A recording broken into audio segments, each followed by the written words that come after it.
함께 일어나셔서 할렐루야 와서 보라 함께 찬양 드리겠습니다.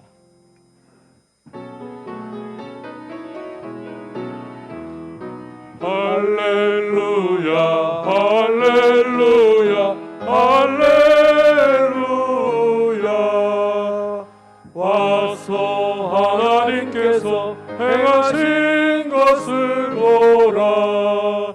할렐루야 할렐루야 할렐루야.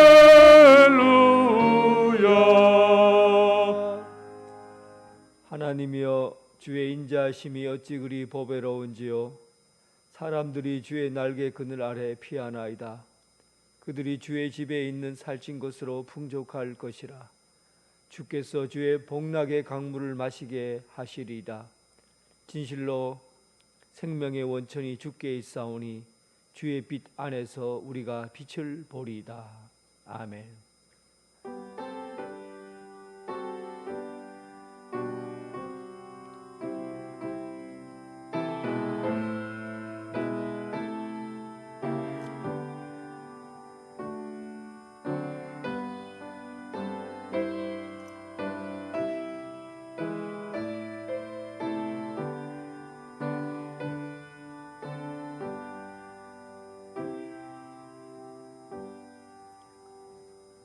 어제나 오늘이나 영원토록 변함이 없이 사랑해 주시는 하나님 아버지, 아비가 자식을 긍휼히 여김같이 목자가 그 양을 살피시는 것 같이 깊은 사랑으로 돌보아 주심을 감사합니다.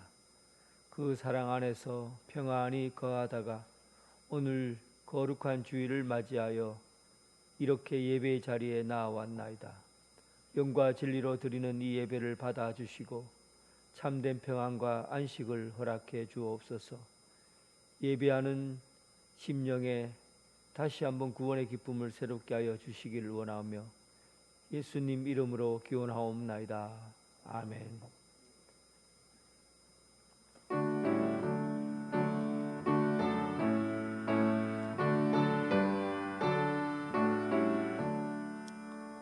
복의 근원 강림하사 찬송하게 하소서. 한량없이 자비하심 승량할 길 없도다. 천사들의 찬송가를 내게 가르치소서. 구속하신 그 사랑을 항상 찬송합니다. 주의 크신 도움 받아 이때까지 왔으니 이와 같이 천국에도 이르기를 바라네. 하나님의 품을 떠나 죄에 빠진 우리를 예수 구원하시려고 오열을 여주셨네. 주의 귀한 은혜 받고 일생 빚진 자되네. 주의 은혜 서슬대서 나를 주께 매소서. 우리 마음은 연약하여 범죄하기 쉬우니 하나님이 받으시고 전공인을 지소서. 아멘. 사도신경으로 신앙 고백 드리겠습니다. 나는 전능하신 아버지 하나님 천지의 창조주를 믿습니다. 나는 그의 유일하신 아들 우리 주 예수 그리스도를 믿습니다.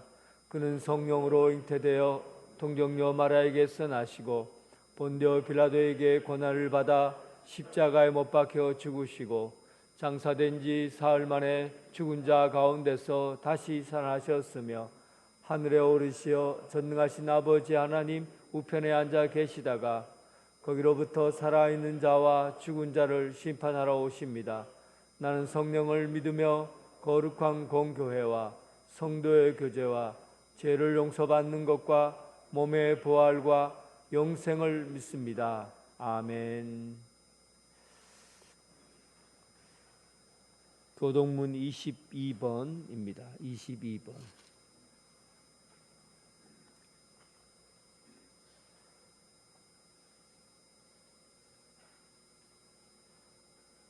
악을 행하는 자들 때문에 불평하지 말며 불의를 행하는 자들을 시기하지 말지어다.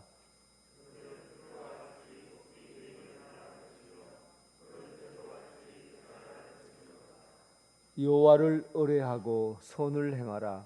땅에 머무는 동안 그의 성실을 먹을거리로 삼을지어다.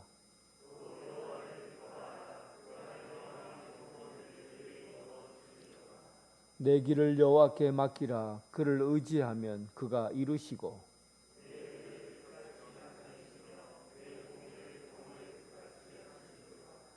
여호와 앞에 잠잠하고 참고 기다리라.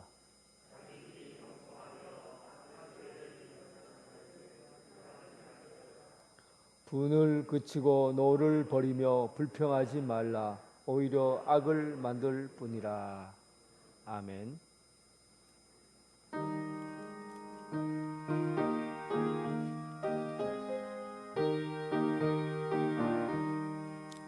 주의 말씀 듣고서 전행하는 자는 반석 위에 터놓고 집을 지은 같아. 비가 오고 물나며 바람 부딪혀도 반석 위에 세운 집 무너지지 않네. 잘 짓고 잘 짓세. 우리 집 잘 짓세. 만세 반석 위에다 우리 집 잘 짓세. 주의 말씀 듣고도 행치 않는 자는 모래 위에 터닫고 집을 지은 같아. 비가 오고 물나며 바람 부딪힐 때 모래 위에 세운 집 크게 무너지네. 잘 짓고 잘 짓세. 우리 집 잘 짓세. 만세 반석 위에다 우리 집 잘 짓세. 세상 모든 사람들 집을 짓는 자니 반석 위가 아니면 모래 위에 짓네. 우리 구주 오셔서 지은 상을 줄 때 세운 공로 따라서 영영상 벌 주리. 잘 짓고 잘 짓세. 우리 집 잘 짓세. 만세 반석 위에다 우리 집 잘 짓세. 제덕도 장로님 기도하겠습니다.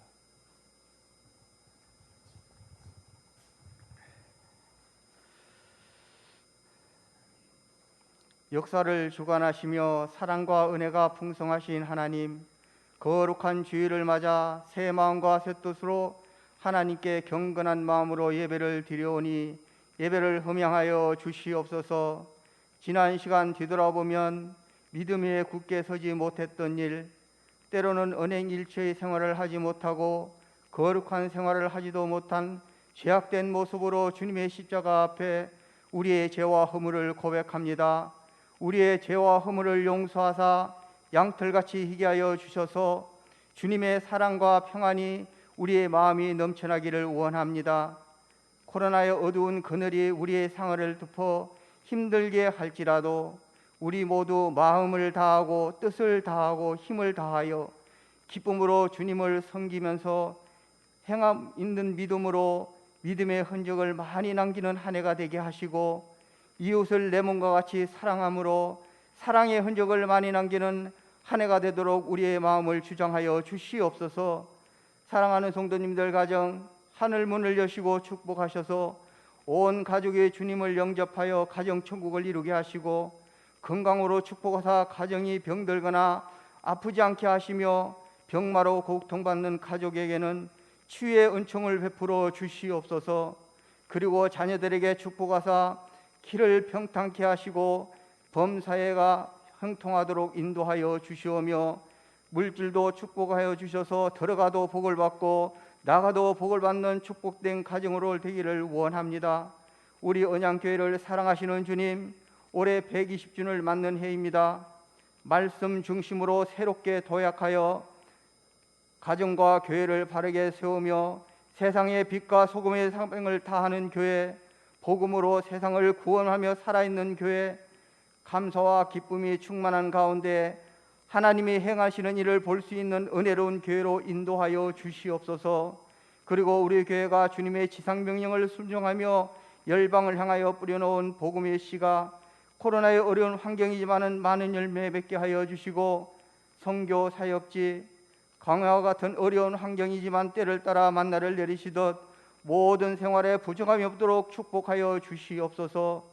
이 나라 이 민족을 사랑하시는 하나님, 올해 나라를 이끌어갈 대통령을 뽑는 대선을 앞두고 나라가 너무 우스운하고 혼란스러운 가운데 있지만 유권자들에게 지혜를 주셔서 하나님과 사람 앞에 정직한 자를 세울 수 있도록 역사하여 주시고 정치하는 자들이 서로를 배려하고 화합과 협력하는 정치를 하여 이 민족이 번영의 길을 갈 수 있도록 축복하여 주시옵소서. 단에 서시는 목사님, 올 목양을 함께 하시어 성령 두루마리를 입혀주셔서 엘리사에게 임하셨던 영이 갑절로 임하여 하늘의 능력이 넘쳐나게 하시고 생명의 말씀을 준비하고 전하실 때마다 지혜의 영이 함께 늘 하도록 성령이 늘 함께 역사하여 주시기를 간절히 바라고 원하옵나이다. 오늘도 우리에게 말씀을 주시는 말씀, 우리의 영을 살리는 은혜의 말씀이 되게 하시고 생명의 말씀으로 역사하여 주시옵소서. 찬양으로 찬양을 올려드리는 찬양을 아버지 하나님께서 흠양하여 주시고 하늘 문을 여시고 하늘에 신령한 은혜를 내려 주시옵소서. 보이지 않는 곳에서 헌신과 봉사로 사명을 감당하며 수고하는 분들 건강을 지켜주시고 축복하여 주시옵기를 원하오며 우리를 사랑하시고 축복해 주시는 예수님의 이름으로 기도드려 싸움나이다. 아멘.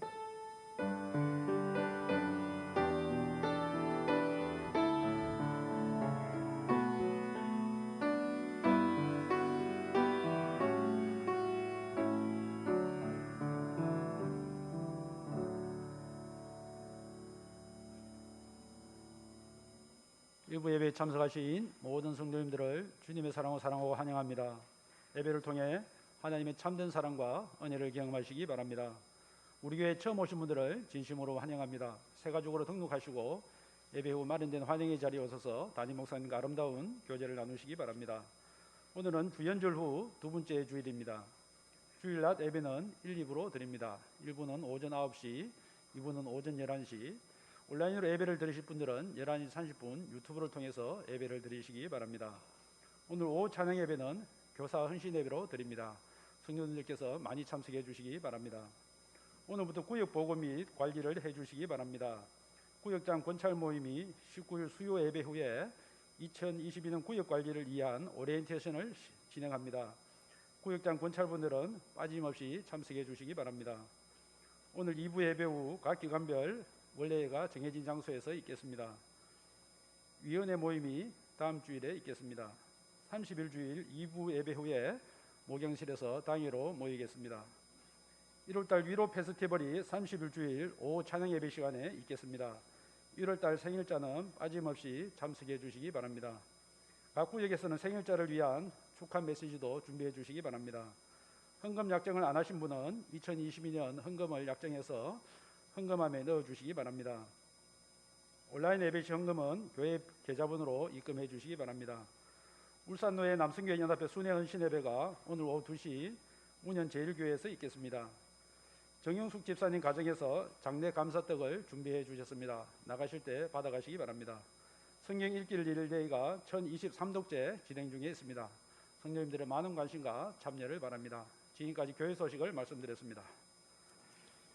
찬송 드리면서 봉헌하겠습니다.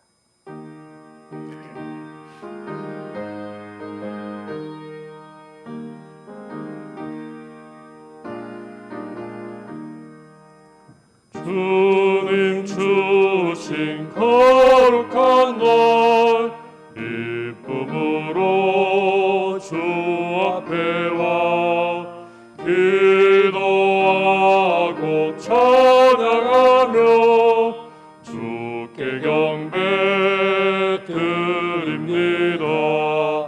내게 주신 귀한 물질 하나님께 드리오니 기뻐 받을 제물로서 연락되게 하옵소서.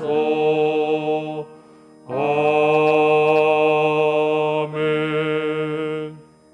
삶의 목적이 되신 하나님, 어지러운 세상에 살면서 하나님만이 유일한 목적이 될 때 행복은 언제나 가까이 있음을 믿습니다. 억지로 많은 것을 얻으려 하지 않아도 오직 하나님 안에서 평강이 찾아옴을 믿습니다. 날씨가 차갑고 겨울의 한파가 가셔지기 전에 우리의 신앙이 냉랭해지고 무뎌지지 않도록 하나님 은혜를 베풀어 주셔서 말씀과 기도로 깨어있게 하옵소서. 오늘 하나님의 사랑을 기대하면서 봉헌합니다. 언제나 새롭게 하시는 성령님을 힘입어 독수리처럼 새 힘을 얻어 폭풍우 속에서도 이길 수 있는 힘을 주옵소서. 11조와 감사헌금, 선교헌금, 겨자씨헌금 여러 가지 기도 제물 가지고 올려드린 봉헌을 받아 주시옵소서. 죽어서 드리는 번제의 제물처럼 흔들어서 올려드리는 거제의 제물처럼 하나님 앞에 온 몸과 마음을 다하여 올려드립니다. 받아 주시옵소서. 삶의 창고에 하늘의 양식으로 채워주실 줄 믿사오며 삶의 중심이 되신 예수 그리스도의 이름으로 기도드립니다. 아멘. 아멘.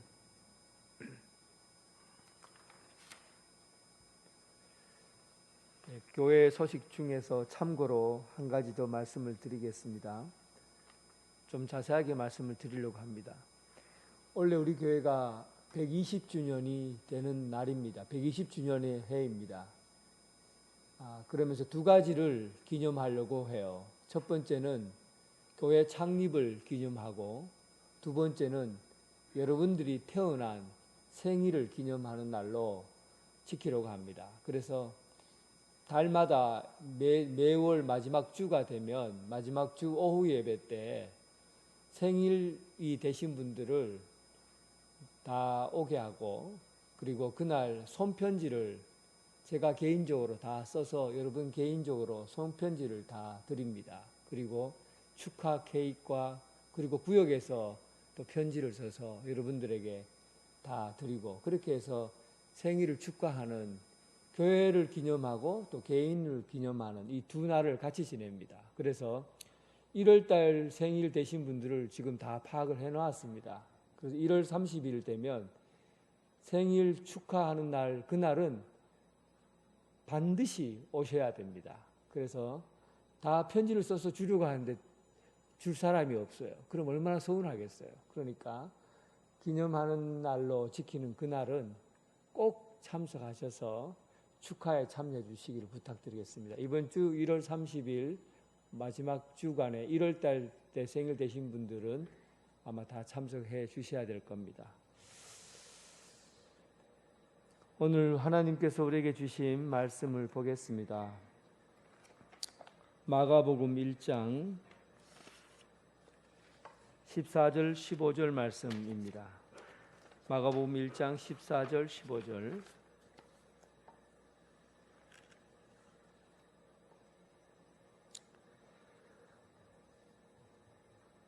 요한이 잡힌 후 예수께서 갈릴리에 오셔서 하나님의 복음을 전파하여 이르시되 때가 찼고 하나님 나라가 가까워왔으니 회개하고 복음을 믿으라 하시더라. 아멘.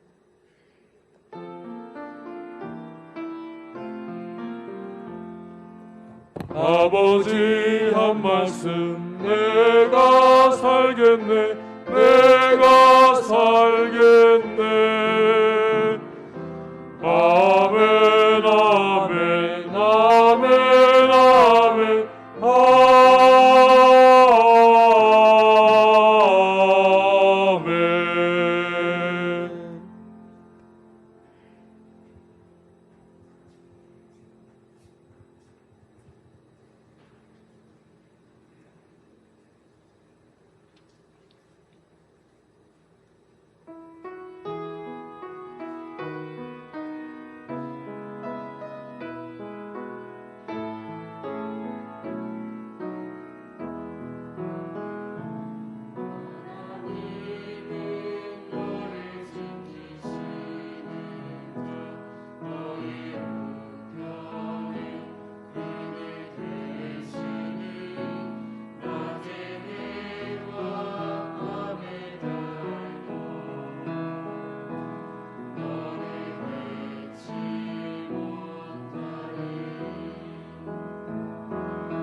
아멘.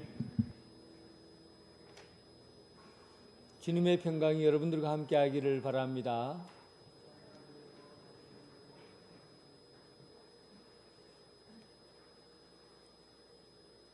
영국에서 유명한 철학자 버틀랜드 러셀이라는 사람이 있습니다. 1950년에 노벨 평화상을 받은 사람입니다. 굉장히 영향력이 있는 사람이다라는 생각이 들지요.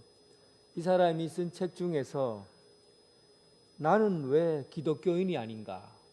영국 사람이에요. 영국 사람은 전부 기독교인인데 이 사람이 쓴 책이 뭐냐면 나는 왜 기독교인이 아닌가? 다른 말로 하면 나는 왜 예수 믿지 않는가? 이런 얘기예요.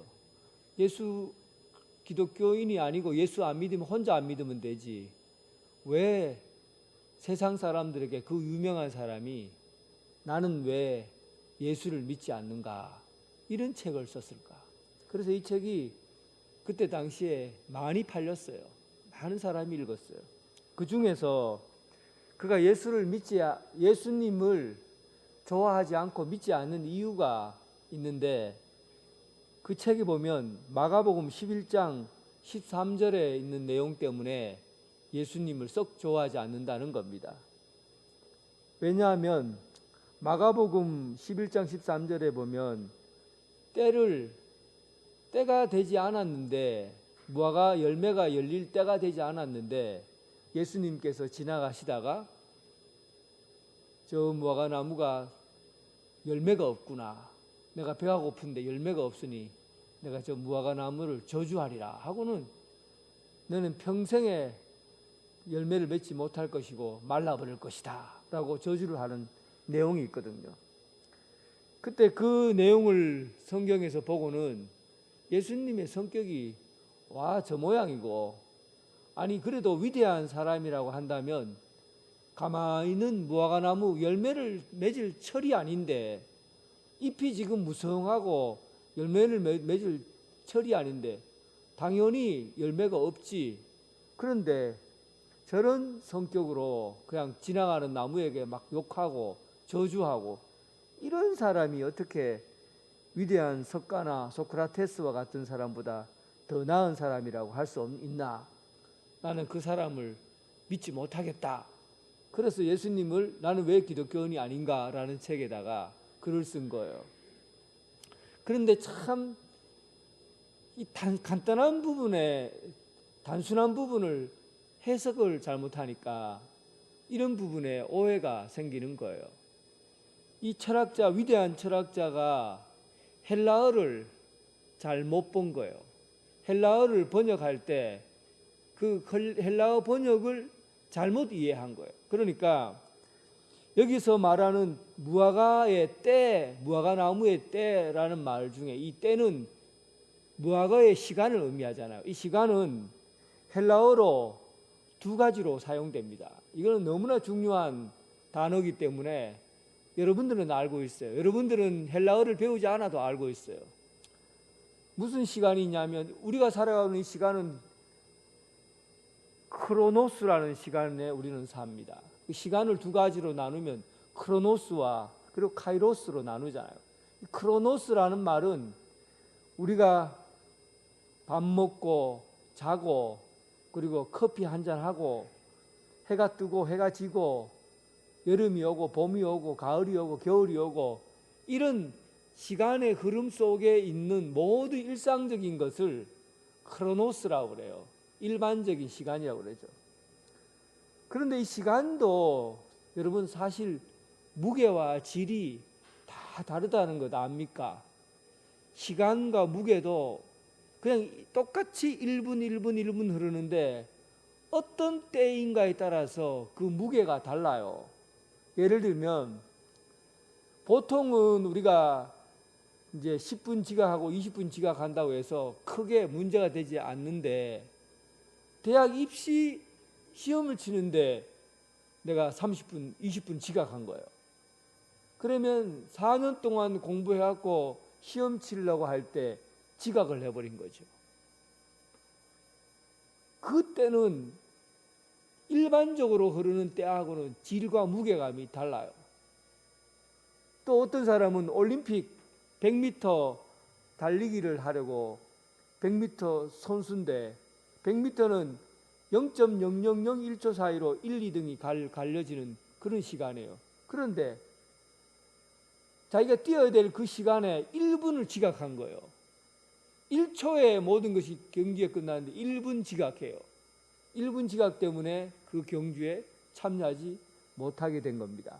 그러면 4년 동안 땀 흘려 준비해서 그 한 번 몇 초만 뛰고 나오는 그 100m 그 시간의 질과 무게감이 얼마나 대단하겠어요. 그런데 그는 1분을 잃어버리고 4년을 다 허비하게 된 겁니다. 그 시간의 무게와 질이 다르다는 얘기예요. 보통의 시간과 어떤 특별한 시간은 다른 겁니다. 그런데 여기서 카이로스라고 하면 이 세상에서는 무게와 질을 따질 수 없는 그런 시간을 의미합니다. 우리가 경험하는 아무리 중요한 일이라 그래도 대부분 다 그냥 크로노스의 시간이에요. 그런데 무게와 질을 가늠할 수 없을 만큼 큰 질감을 가지고 있는 시간이 있는데 이 시간을 카이로스라고 하는 거예요. 이 카이로스는 하나님이 이 세상을 오늘 본문에서 사용된 때가 참에라는 이 때, 그리고 무화과 나무의 때라는 것은 하나님의 구원을 이루기 위한 그 중요한 시점, 그 때를 의미하는 거예요. 그러니 여러분, 이 때를 알지 못한 철학자 러셀은 그것을 그냥 일반적인 시간 속에서 생각하니까 무화과 나무 같은 저런 하찮은 그 식물에게도 그냥 말을 함부로 하는 그런 예수님으로 보여진 거죠. 그런데 유대인들이 오늘 본 무화과 나무의 때라는 것은 성경에 보면 이 때가 헬라어로 크로노스로 되어 있지 않고 카이로스로 되어 있었어요. 그런데 그는 그걸 크로노스로 그냥 일반적인 시간으로 해석한 겁니다. 유대인들은 집집마다 감나무처럼 무화과 나무를 심어놔요. 우리나라는 마을마다 감나무를 심어 놓잖아요. 집집마다 거의 감나무 하나 심어놨어요. 그런데 유대인들은 무화과 나무를 심어놔요. 그리고는 더운 날 되면은 그늘에 쉬기도 하고, 또 열매가 맺힌 날 되면 배가 흙이를 채우기도 하는 아주 중요한 나무가 무화과 나무예요. 그래서 이스라엘 전역에 무화과 나무가 있다 보니까 이스라엘을 대표하는 나무가 무화과 나무예요. 그리고 예루살렘 성전을 의미하는 나무가 무화과 나무예요. 그러니까 예수님께서 저 무화과 나무를, 때가 이르지 않는 무화과 나무를 저주한 이유가 뭡니까? 그걸 카이로스로 해석해야 된다는 거죠. 유대인들은 그 무화과 나무는 바로 유대인들이 추종하고, 그리고 유대인들이 이 성전을 통해서 새로운 세대를 이끌어가겠다, 구원의 시대를 맞이하겠다는 예루살렘 성전을 의미하는 겁니다. 결국은 예수님께서 말씀하신 그 뜻은 내가 예루살렘 성전을 무너뜨리겠다는 얘기예요. 그래서 돌 위에 돌 하나 남지 않도록 다 무너져 버리게 할 거다는 이야기를 한 겁니다. 이로 인해서 지금까지 구원의 사역이 유대인들을 통해서 구원의 사역을 이루어 왔다면 이제는 유대인들을 끊어보겠다는 거예요. 이제는 유대인들에 의해서 성전이 지어지는 것이 아니라 이제는 새로운 시대에 새로운 사람들로 의해서 시대를 이끌어가겠다는 예수님의 폭탄 선언이죠. 그래서 무화과 나무를 저주한 겁니다. 이 단 한 자의 글자 한 자를 잘못 해석하면서 한 사람은 아예 이방 사람의 길을 걸어가게 된 것이고, 유명한 철학자의 영향력을 받아서 많은 사람들이 기독교인이 예수 믿는 사람이 되지 못하는 그런 엄청난 일이 일어나게 된 겁니다. 글자 한 자, 그 때가 어떤 때인가의 문제예요. 이 시간의 문제를 잘못 이해하면 여러분 신앙적인 삶에도 엄청난 어려움에 빠질 수 있다는 사실이에요. 오늘 본문에 한 사람 요한이 잡힌 후라고 되어 있잖아요. 요한이 헤롯 안티파스에 의해서 잡혀서 죽어요. 이 요한이 죽는 장면이 성경에 얼마나 자세하게 기록되어 있는지 몰라요. 그런데 참으로 놀라운 일은요, 모든 죽음을 성경에서 자세하게 기록하고 있지는 않다는 거예요. 사도 베드로의 죽음에 대해서 성경이 어떻게 기록되어 있습니까? 베드로가 언제 죽었다, 어떤 방식으로 죽었다는 얘기가 나와 있질 않아요. 사도 바울의 죽음에 대해서 여러분 어떻게 기록되어 있습니까? 로마에서 어떻게 죽었는지, 어떤 방식으로 죽었는지 기록이 되어 있지 않아요. 그러니까 사도 바울이 하나님의 일들을 위해서 저 로마까지 가서 복음 전하는 일에 대해서는 자세하게 기록되어 있지만 죽음에 대해서는 그렇게 자세하게 기록되어 있지 않아요. 죽음에 대해서 자세하게 기록된 것은 분명히 하나님의 구원 사역과 관계되어 있을 때 그의 죽음에 대해서 자세히 기록한 겁니다. 그 사람이 누구예요? 스데반과 같은 그리고 세례 요한과 같은 사람의 이야기예요. 스데반 같은 경우에는 그 스데반 집사의 죽음을 눈으로 보듯이, 우리가 그 지역에 가지 않았지만 눈으로 보듯이 스데반 집사의 죽음, 돌에 맞아 죽는 장면, 하늘이 열리는 장면을 우리가 다 같이 보는 거죠. 그러면서 스데반 집사의 죽음이 어떤 영향을 미칩니까? 그가 죽고 난 이후에 복음이 온 세계로 전파되는 그런 역할을 감당하게 돼요. 예수님의 제자들이 유대인의 예루살렘만 머물러 있던 제자들이 전 세계로 흩어져 버리게 되고 복음이 전 세계로 흩어지게 되는 계기를 마련하게 된 거죠. 그래서 그의 죽음이 하나님 나라의 전파에 중요했기 때문에 죽음에 대해서 자세하게 기록한 겁니다. 세례 요한의 죽음 역시 마찬가지예요. 세례 요한의 죽음에 대해서도 얼마나 자세하게 기록되어 있는지, 그가 죽을 때 쟁반 위에다가 목이 잘려서 순교당하는 그 장면을 그대로 보여줍니다. 왜 세례 요한의 죽음, 스데반의 죽음을 자세하게 기록했는가? 그것은 세례 요한의 죽음 역시 예수 그리스도께서 이 땅에 오시는 그 징검다리 역할을, 하나님께서 이 세상을 구원해 나가시는 그 길에 그의 죽음이 징검다리 역할을 한다는 것을 우리에게 알려주기 위해서요. 하나님의 구원의 때를 알려주는 아주 중요한 죽음이었다는 거죠. 그래서 여러분, 우리 인생에서 얼마나 오래 산다는 것, 이거 진짜 성경은 중요하게 생각하지 않아요. 얼마나 오래 사는가, 우리가 가지고 있는 인간적인 시간으로 오래 사는 것, 이것이 여러분 성경에서는 그렇게 중요하게 다루지 않는 거예요. 왜냐하면 이 죽음이, 우리가 사는 인생이 카이로스의 시간을 살고 있는가, 이 죽음이 크로노스의 시간을 살고 있는가가 중요한 거죠. 크로노스의 시간을 산다고 하면 시편 90편 10절에도 그래 나와요. 우리의 연수가 70이요 강건하면 80이라도 그 연수의 자랑은 수고와 슬픔뿐이요 신속히 날아간다. 우리 인생이 70 하면 잘 살았다, 강건하면 80, 아우 괜찮게 살았네. 근데 요즘은 어때요? 90 정도 살면 강건하게 살고 100세를 살면 아 진짜 잘 살았네, 이런 얘기를 하잖아요. 지금 시대는 그래요.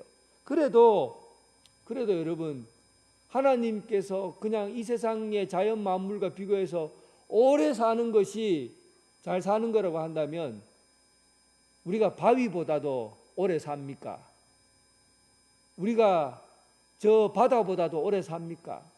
땅보다도 오래 삽니까? 이 땅에 있는 사물보다도 우리는 오래 살지 못해요. 100년을 산다고 그래도 1000년을 사는 바위보다도, 우리는 돌덩어리보다도 우리 인생이 못한 거죠. 오래 사는 것만 생각해서 잘한 거라고 생각하면. 그러니까 아무리 오래 산다, 시간을 내어서 길게 산다는 것이 중요한 것이 아니라, 내가 짧은 인생을 살아도, 한순간을 살아도, 단 한 번 태어나서 한순간을 살아도, 하루를 살아도 그 시간이 하나님의 때인가,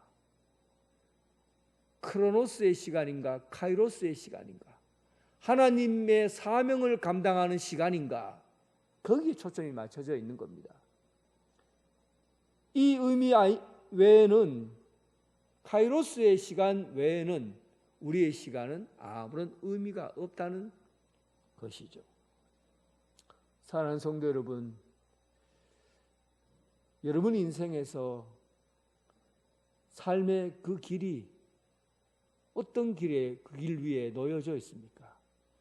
하나님의 시간, 하나님의 때, 또 하나님의 사명, 이 일들이 우리의 가장 중요한 일이 되고 중심이 되어서 카이로스의 시간 가운데 여러분 인생을 보낼 수 있기를 주님의 이름으로 축원합니다. 15절에 보면 때가 찼다, 때가 차매, 그리고 하나님 나라가 가까웠으니 회개하고 복음을 믿어라. 근데 이 말씀이 세례 요한의 말씀과 예수님의 말씀이 동일하게 나와 있어요. 마태복음 3장 1절에서 2절에 보면 그때 세례 요한이 이르러 유다 광야에 전파하되 회개하라 천국이 가까이 왔느니라. 이렇게 세례 요한이 한 얘기예요. 세례 요한이 선포한 메시지입니다. 근데 예수님께서 오셔서 뭐라고 했냐면 갈릴리에 오셔서 전파하여 15절에 이르시되 때가 찼고 하나님 나라 가까웠으니 회개하고 복음을 믿으라. 어때요, 여러분? 복음의 메시지가 거의 비슷하잖아요. 하나님 나라가 가까이 왔다. 하나님 나라가 가까이 왔다. 천국이 가까웠다. 하나님 나라가 가까웠다. 동일하게 사용하고 있어요. 그런데 이것을 구분해야 합니다. 똑같은 말씀이 아니에요. 제가 이 말씀은 조금 어려운 말씀이기 때문에 굉장히 고민을 많이 했어요. 너무 어렵고 어려운 말씀이긴 하지만 너무나 중요한 말씀인데 하나님, 제가 기도를 했어요. 딱 무릎 꿇고 기도를 하는데 이런 기도를 했어요. 하나님, 제가 오늘 어렵고 그리고 중요한 얘기를 해야 되는데 이 얘기가 이해되도록 도와주십시오. 이 부분이 너무나 중요한데 제 같은 입술로 이해시킬 수 있도록 도와달라고 이렇게 기도를 했는 말씀이에요. 참 어려운 말씀이에요. 그런데 여러분 꼭 이해해야 되는 말씀입니다. 이해하지 못하면 안 되는 말씀이에요. 세례 요한이 하나님 나라가 가까이 왔다라는 말씀과 예수님이 하나님 나라가 가까이 왔다는 말씀, 이게 똑같이 메시지가 되어 있는데 그런데 둘과에는 시간적인 차이가 있다는 겁니다.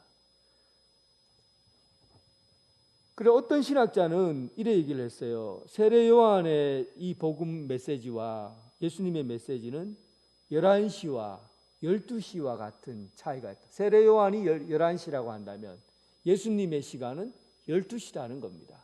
이렇게 이해하는 것보다 다르게 한번 생각해 보세요. 송구 영신 예배 드릴 때 생각해 보세요. 11시 30분부터 12시까지 딱 예배를 드리고 나서 12시 땡 하면 영신 예배를 드리잖아요.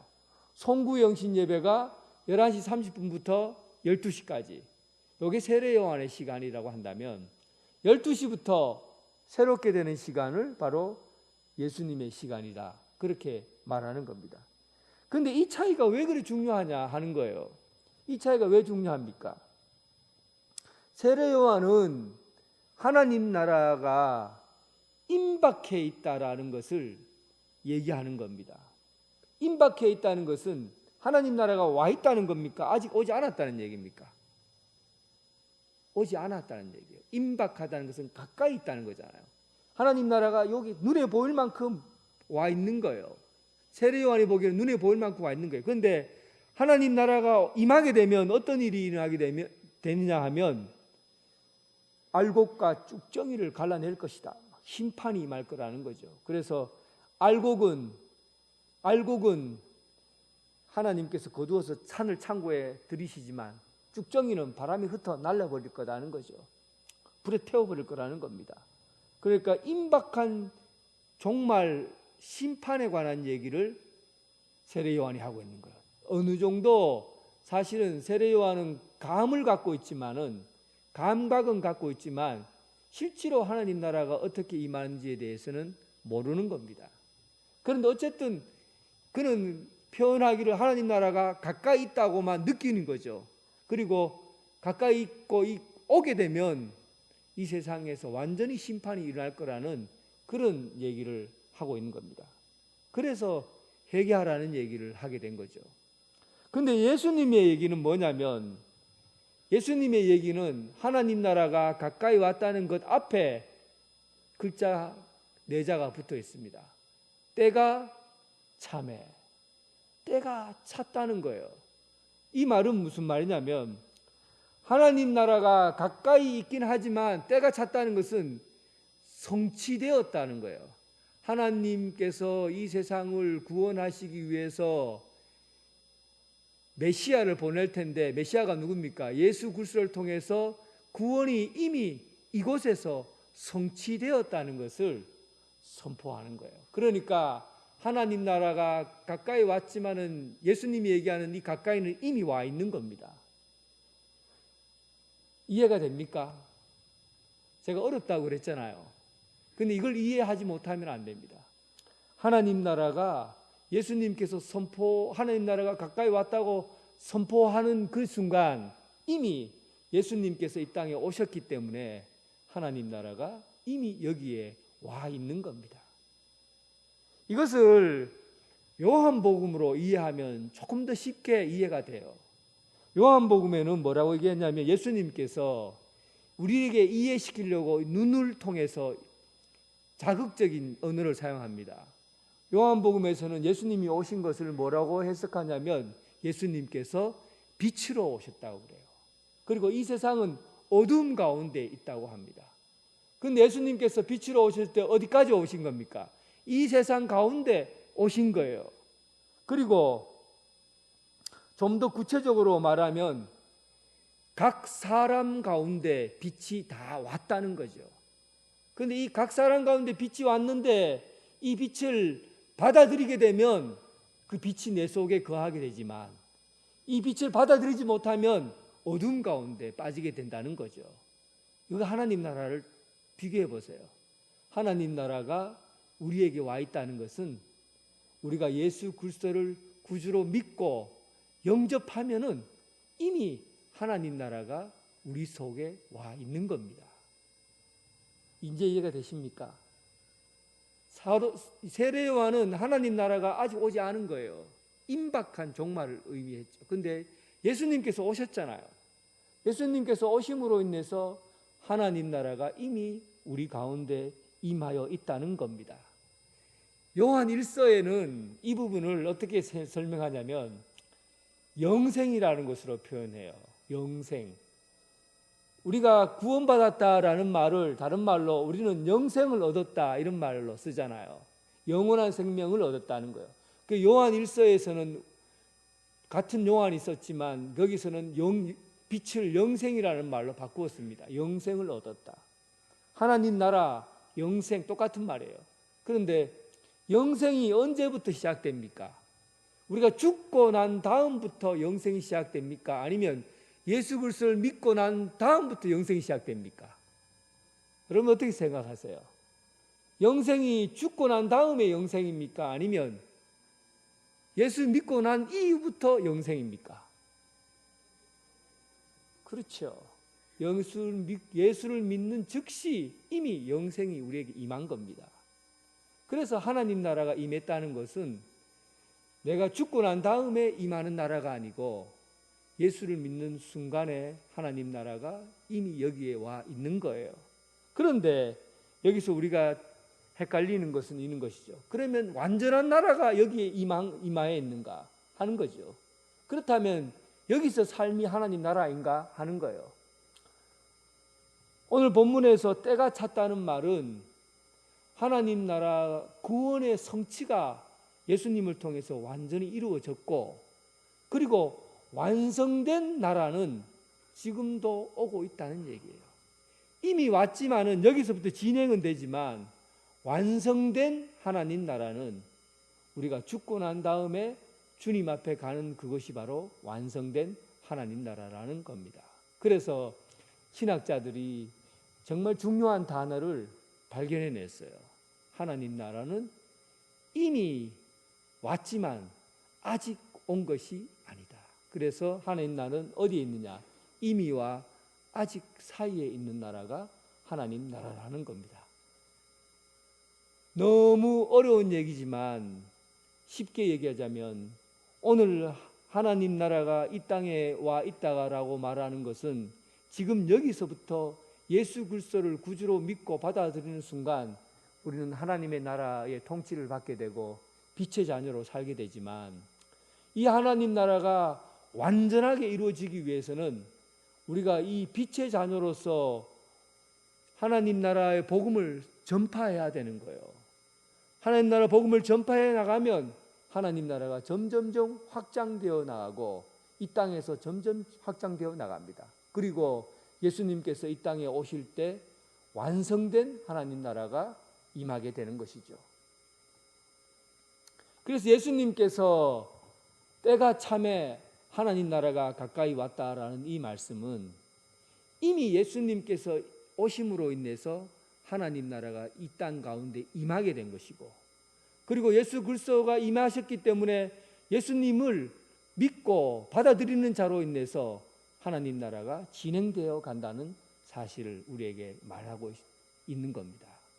그래서 이 사실이 너무나 중요하고 무거운 얘기고 또 이해하지 못하면 안 되는 이야기이기 때문에 여러분들에게 몇 번이라고 강조하고 기도하는 마음으로 말씀을 준비한 거예요. 하나님 나라가 여기에 있고 빛의 자녀로 사는 사람들은 어떻게 살아야 되겠습니까? 이제 삶의 방식이 다른 거죠. 그래서 예수님께서는 이 일을 위해서 두 가지를 명령하십니다. 때가 찼다. 회개하라. 복음을 믿으라. 이 말씀은 굉장히 짧아요. 예수님께서 하나님 나라를 통치하시고 다스리시는 분이기 때문에 예수님이 오심으로 하나님 나라가 이루어져 가요. 그런데 예수님께서 이 땅에 오셔서 사람들에게 이 하나님 나라를 받아들이고 하나님 나라 백성으로 살아가기 위해서 아주 간단하게 말씀을 전하고 있어요. 때가 찼다. 회개하라. 하나님을 믿어라. 이 말씀은 결단을 촉구하는 겁니다. 너무나 긴급하고 위급하기 때문에 결단을 촉구하는 거예요. 우리는 가끔씩 기독교의 복음이 너무 명령적이다, 또 기독교의 복음이 너무 강압적이다, 이런 얘기를 듣습니다. 그래서 어떻게 예수 믿는 사람은 무례하냐, 왜 이렇게 강압적이고 왜 이렇게 무례하게 자꾸 복음을 전하느냐, 이런 얘기는 우리가 많이 듣는 얘기예요. 그런데 사실은 예수님이 하신 말씀도 보면 이게 믿으라라는 말이 명령어거든요. 그리고 회개하라, 믿으라, 굉장히 긴급함을 갖고 있어요. 긴급성을 갖고 있다고요. 그러니까 단순히 물에 빠져 있는 사람에게 가서 물에 빠져 있는데 예의를 차리고 내가 당신을 구원해 주려고 하는데 어떻게 구원해 주면 좋을까요? 마음이 어떻습니까? 막 이렇게 여러 가지 묻고 따뜻한 말을 해가면서 그래 내가 당신 구해줄까요? 이렇게 구해줄 수는 없는 거잖아요. 긴급할 때는 빨리 줄 잡아라. 이거 잡아야 산다. 그냥 던져주고 그리고 잡아라. 뭐 명령해야 되잖아요. 긴급하니까. 그러니까 하나님 나라는 생명을 다루는 말이에요. 하나님 나라가 임했다는 것은 영원한 생명을 얻느냐의 문제이니까, 하나님 나라의 삶은 영생의 삶을 사는 거니까 목숨과 관계된 거예요. 이 목숨과 관계된 일에 대해서 긴급성이 없다는 것이 말이 안 되는 거잖아요. 그래서 이 긴급성은 어쩌면 하나님의 마음이 담겨져 있다고 봐요. 얼마나 우리를 사랑하시고 아끼시니까 예수님을 이 땅에 보내신 것뿐만 아니라 믿으라 하고 막 명령하고 강제적으로 긴급하게 우리에게 요청하는 이유는 하나님의 그 마음이 담겨져 있는 것이죠. 회개하고 복음을 믿으라. 말이 아주 짧고 단순하죠. 세상 사람들이 잘 모르는 게 있어요. 태어날 때하고 죽을 때 이걸 내 마음대로 못해요. 태어나는 거 여러분들 마음대로 태어날 것 같습니까? 내가 따뜻한 봄에 태어나야 되겠다 하고는 마음 먹는다고 그 태어납니까? 태어나는 거 우리 마음대로 못해요. 죽을 때 이번에 나는 예수님이 태어나셨을 때 나 죽어야지. 12월 25일 날 밤 11시에 나는 꼭 죽을 거다. 이렇게 한다고 여러분 죽을 수 있습니까? 우리가 태어나고 죽는 거는 우리 마음대로 못해요. 왜냐하면 시작과 끝은 내가 주인이 아니기 때문에 내 마음대로 할 수 있는 건 내가 주인이어만 내 마음대로 할 수 있는 거예요. 내 마음대로 할 수 있는 것은 주인에 의해서 결정이 되는 거예요. 예수님께서 나는 알파요 오메가라고 그랬잖아요. 나는 시작이요 끝이라 했잖아요. 모든 시작과 끝은 예수님이 주관하시는 거예요. 그러니까 죽음이라는 것은 내가 언제 죽을지를 알면은 긴박함이 없죠. 느긋하죠. 언제 죽을 줄 아는데 삶이 느긋하죠. 그런데 우리는 언제나 끝에 대해서 모르는 끝을 다 가지고 산다고요. 그러니까 사실은 우리는 언제가 종말이냐라는 거 묻기 전에 개인적인 종말론을 다 가지고 있어요. 여러분들 개인적으로 다 종말론적 삶을 산다고요. 끝을 모르고 달려가는 삶이잖아요. 언제 죽을 줄 모르잖아요. 그러니까 이런 모든 사람에게 임박한 종말론이 있기 때문에 그 사람에게 있어서 복음은 강제적이고 긴급하고 위급한 언어로 다가가는 거예요.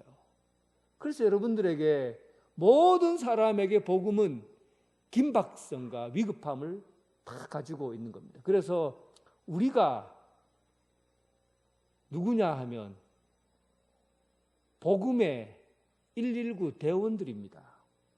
여러분들이 누구냐? 복음의 119 대원들이라고요.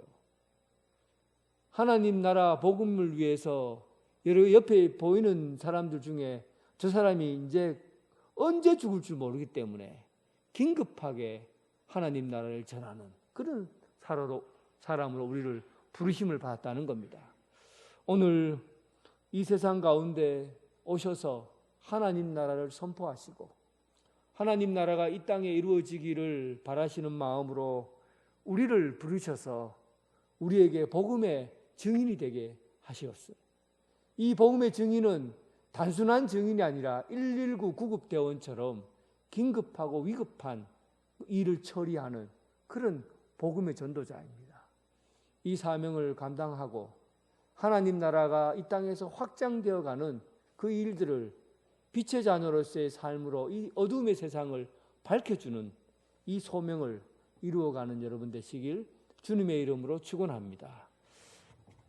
하나님 아버지, 하나님 나라가 이 땅에 임하여 예수 그리스도께서 이 땅에 오심으로 영생의 복음이 시작되었음을 믿습니다. 예수 그리스도를 구주로 영접하고 하나님 나라가 이 땅에 이루어져 가고 또한 이 세상 끝날까지 복음이 전파되는 이 역사를 오늘 우리를 통해서 그 일을 감당하게 하셨음을 믿고 그 명령에 따르려고 합니다.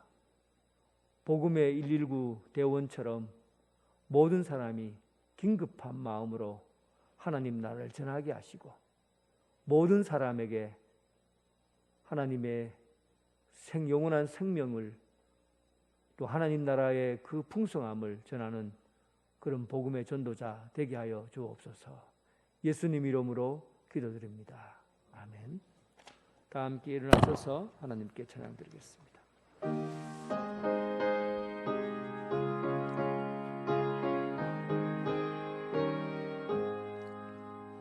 내 평생 소원이 고픈 주의 일하다가 이 세상이 변하는 날 주 앞에 가리라.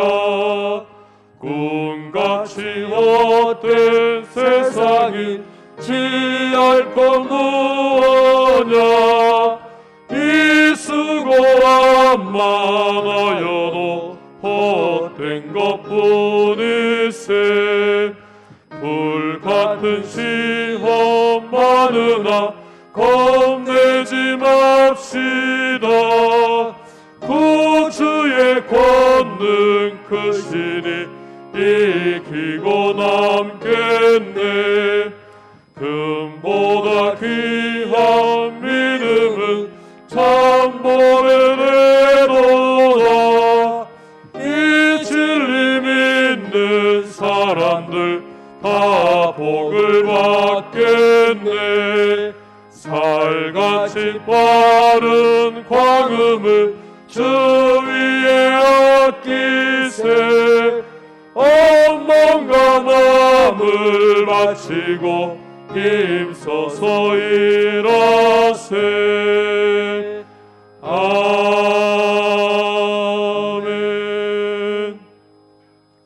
이제는 예수 그리스도의 은혜와 극진하신 하나님의 사랑과 성령님의 교통하심이 어두움 가운데 살아가고 있는 이들에게 빛의 자녀로서 빛을 비추게 하시고, 하나님 나라를 모르고 살아가고 있는 이들에게 하나님 나라가 임했다는 사실을 선포하고, 하나님의 뜻을 또 하나님의 다스림을 세상 가운데 전하며 살기를 원하는 이 자리에 함께한 복음의 119 대원들 위해, 또한 각 가정에서 예배드리는 성도들 위해 지금부터 영원토록 함께 하시기를 간절히 축원하옵나이다. 아멘.